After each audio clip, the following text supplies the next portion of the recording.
ప్రియులారా, మిమ్మల్ని అందరినీ యూట్యూబ్ ద్వారా ఈ మాసం యొక్క చివరి దినమున కలుసుకునేదానికి ప్రభు ఇచ్చిన కృపను బట్టి స్తోత్రాలు. జాగ్రత్తగా దేవుని మాటలు ఆలకించండి.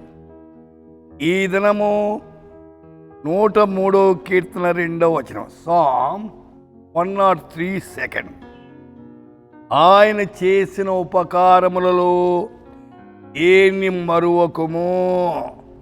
Forget not all his benefits, उसके किसी ఉపకార్ కో నా భూల్నా.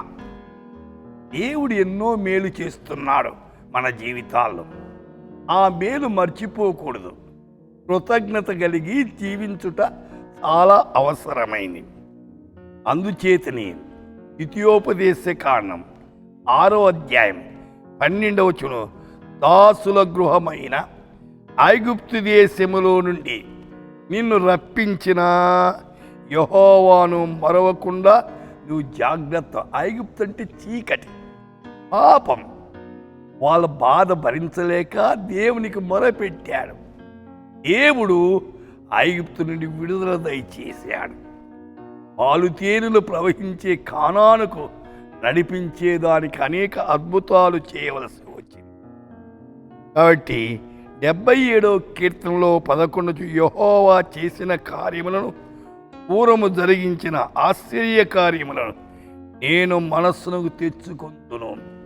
ఆలోచించండి, మీ కుటుంబాల్లో, మీ పిల్లల జీవితాల్లో, ఉద్యోగాలు ఎన్ని మేలు చేశాడు ఈ మాసం.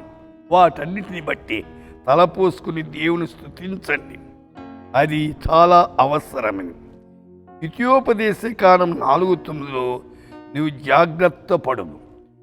నీవు కనులార చూచిన వాటిని మరొక ఉండునట్లు అవి నీ జీవిత కాలమంతా నీ హృదయములో నుండి తొలగిపోకున్నట్లు నీ మనస్సును బహుజాగ్రత్తగా కాపాడుకొను. నీ కుమారులకు వాటిని నేర్పించు.